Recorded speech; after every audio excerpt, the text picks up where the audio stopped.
আসসালামু আলাইকুম রহমতুল্লাহি ওয়াবারাকাতুহু। সম্মানিত দর্শক, বাংলাদেশের ডিফ্যাক্টো সরকার প্রধান ডক্টর পিনাকি ভট্টাচার্য ফ্রান্স প্রবাসী ইউটিউবার, সোশ্যাল অ্যাক্টিভিস্ট, লেখক, কলামিস্ট এবং কর্পোরেট জগতের একজন শীর্ষস্থানীয় আইকন। তাকে যারা সমালোচনা করতে চান নেতিবাচক অর্থে, তারা অনেক কথা বলতে পারেন, আমি ওদিকে যাব না। আমি সবসময় তার একজন গুণমুগ্ধ, যাকে বলা হয়, দর্শক, এবং তার অনেক বক্তব্য আমি শুনেছি এবং একমত পোষণ করেছি।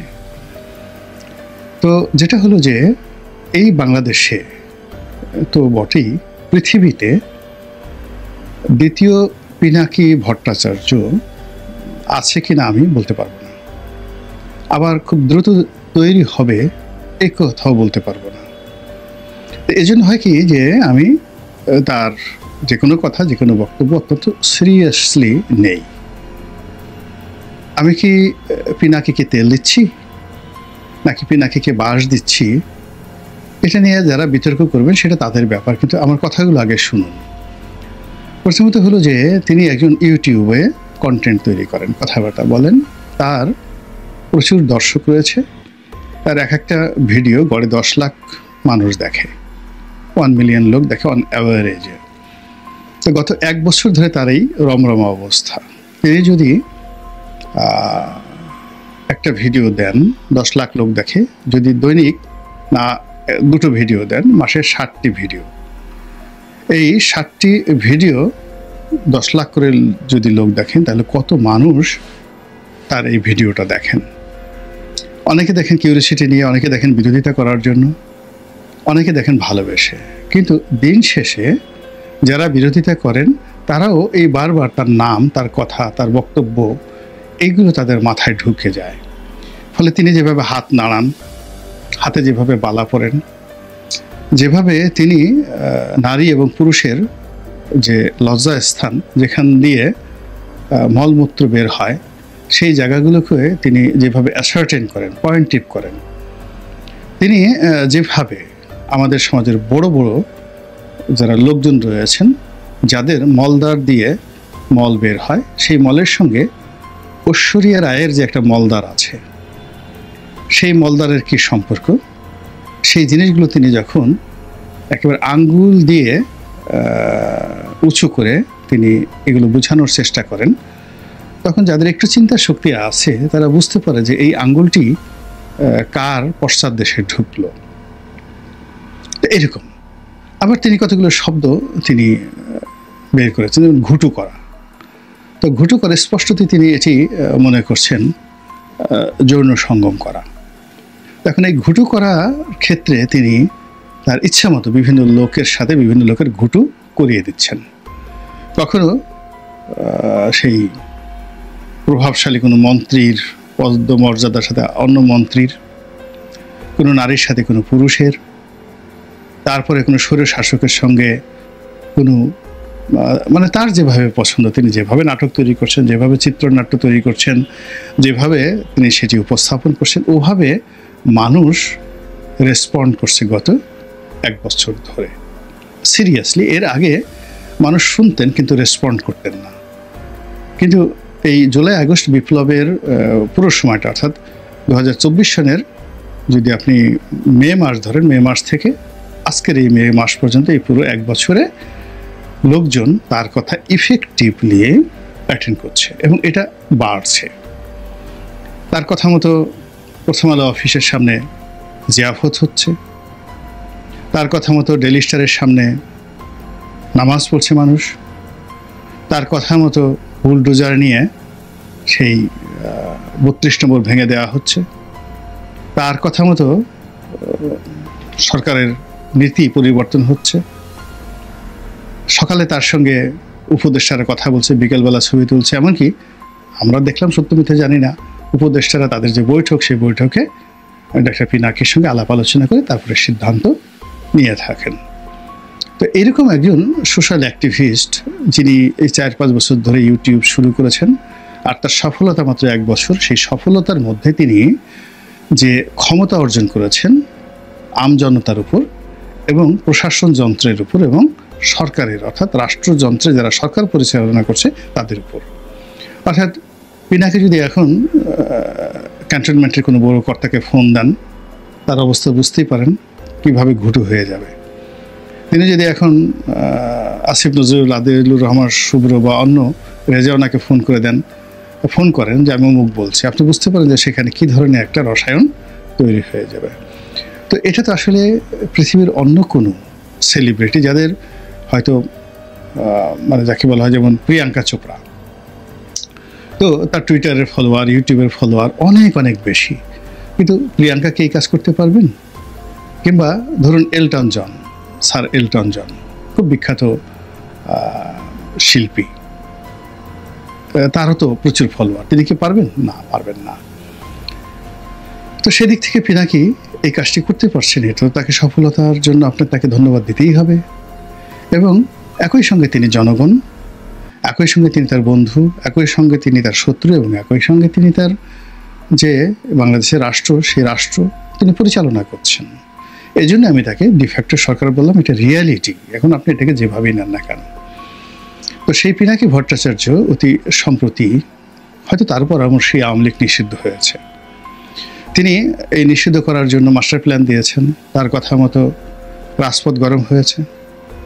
আবার তার কথা মতোই সিটি কর্পোরেশন সেখানে পানির জন্য মানে তাদেরকে ঠান্ডা করার জন্য সেখানে পানির যে ফোয়ারা এটা পাঠিয়েছেন। এটা ডক্টর ইউনূসের কথায় যায়নি, সিটি কর্পোরেশনের কারো মাথায় এই বুদ্ধি আসেনি। এই বুদ্ধি পিনাকি সাহেবের দিয়েছেন, বুদ্ধি তো না, তিনি নির্দেশ দিয়েছেন সিটি কর্পোরেশনকে, যে আমার ছেলেরা ওখানে দাঁড়িয়ে আছে, তাদের গরমে কষ্ট হচ্ছে, তাদের উপর পানি বর্ষণ করো। এবং তারা আব্বা আব্বা করে সেখানে গেছেন, করছেন।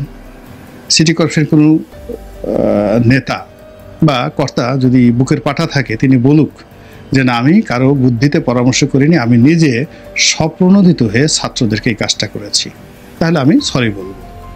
আবার ওয়াসার যারা কর্তা ব্যক্তি, তারা তাদেরকে বিশুদ্ধ পানি খাওয়ানোর জন্য সেখানে ব্যবস্থা করেছেন। এও এখানে পিনাকির বুদ্ধিতে তারা করেছেন, তারা ডক্টর ইউনূসের বুদ্ধিতে এটা কাজটা করেননি, বা মেট্রোপলিটন পুলিশ কমিশনার বুদ্ধিতে এই কাজটা করেননি। তারপর আবার সেই যে রাস্তা বন্ধ হলো, এখন এই দাবি আদায়ের জন্য যেভাবে ঢাকা রাস্তায় ব্যারিকেড তৈরি করা হয়েছে, এটা আসলে কখনোই হয়নি। এই প্রথম আমি দেখলাম যে একটা ব্যতিক্রমধর্মী ব্যারিকেড তৈরি হয়েছে, এটাও পিনাকি সাহেবের বুদ্ধিতে হয়েছে। তারপর এই দাবি যেভাবে সরকার মেনে নিয়েছে, গভীর রাতে বৈঠক করে, এখানেও পিনাকির ভূমিকা আছে, নিঃসন্দেহে তার ভূমিকা আছে। পিনাকিকে এখন আসিফ নজরুল সাহেব যদি বলেন যে কিসের পিনাকি, ঘোড়ার ডিম, আমি নিজের সিদ্ধান্ত নিয়েছি। ডক্টর ইউনূস সাহেব যদি বলেন বা তার প্রেস সচিব বলেন যে ওই সমস্ত পিনাকি ঠিনাকি আমরা কাউন্ট করি নাকি, আমাদের ভালো মনে হয়েছে আমরা তা করেছি, পারলে বলুক তো একটু, দেখবেন যে মানে এই কথা স্মরণ করার সঙ্গে সঙ্গে তাদের গায়ে এক ধরনের কাঁপন চলে আসবে। তো এই কারণে আসলে আমি ডক্টর পিনাকি ভট্টাচার্যকে বলেছি যে ডিফ্যাক্টো সরকার প্রধান। তো তিনি এই বিজয় অর্জনে ভীষণ রকম খুশি, এবং তিনি এই বিজয়ের জন্য বিএনপি যে তাকে সহযোগিতা করেনি, তার হুকুম মান্য করেনি, এজন্য বিএনপির কপালে দুর্ভোগ আছে, দুর্দশা আছে, এবং তিনি বিএনপি যে রাম ধরা খাবে এবং শেষ হয়ে যাবে, এটা তিনি ভবিষ্যৎবাণী করে দিয়েছেন। 2026 সনে অর্থাৎ আগামী বছর, এই 6 মাস পরে বিএনপির আর কোনো অস্তিত্ব থাকবে না, সে কথা তিনি বলে দিয়েছেন। এবং যেভাবে তিনি এখন আলোচনা করছেন, সমালোচনা করছেন, সেটা ধীরে ধীরে এখন মির্জা আব্বাস পর্যায়ে আছে, মির্জা ফখরুল পর্যায়ে আছে, এরপর তিনি তারেক রহমান সাহেবকে ধরবেন।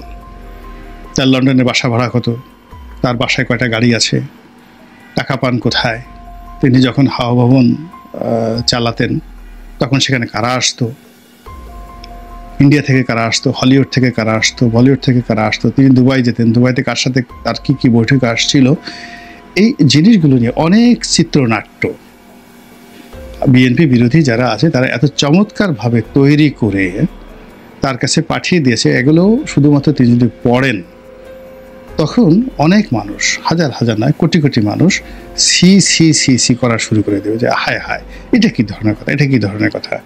তো এই জিনিসগুলো তিনি না পাওয়া পর্যন্ত তিনি কনফিডেন্টলি বলতে পারতেন না যে 2026 সনে বিএনপির এই পতনগুলো হবে।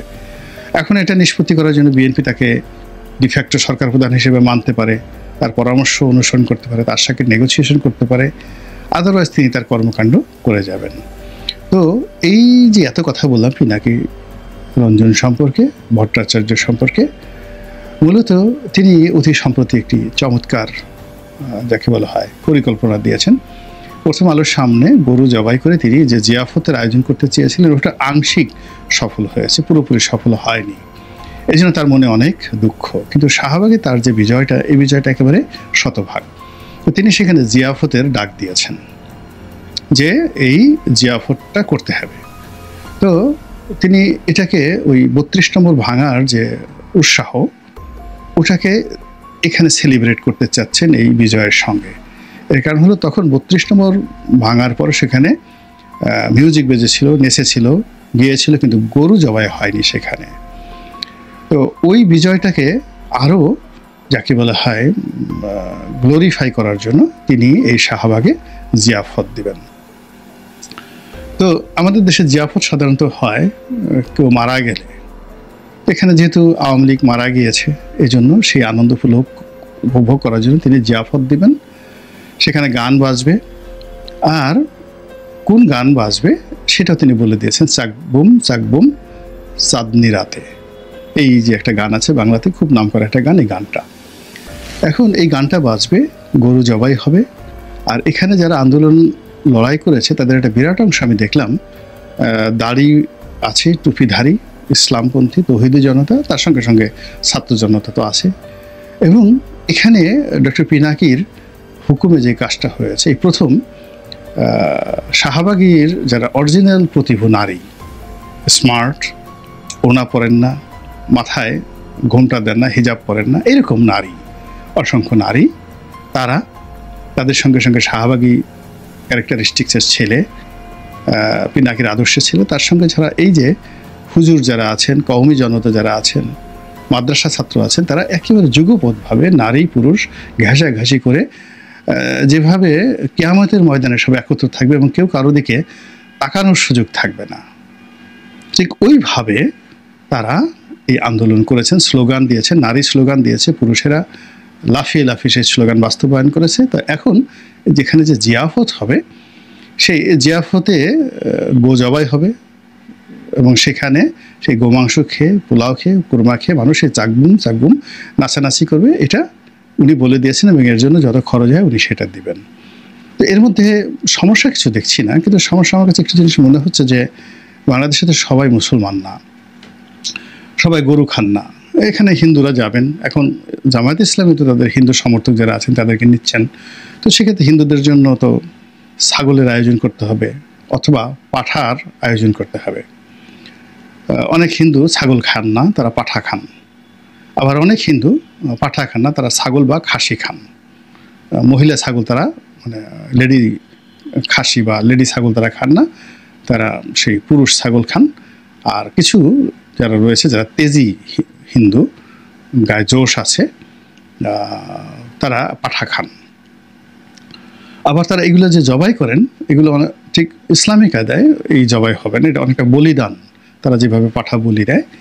তো এরকম আমার কাছে মনে হয়েছে যে শাহবাগের দুটো জায়গাতে, একটা জায়গাতে পাঁঠা যারা খাবেন তাদের জন্য আলাদা একটা ডেক তৈরি হবে, মঞ্চ তৈরি হবে।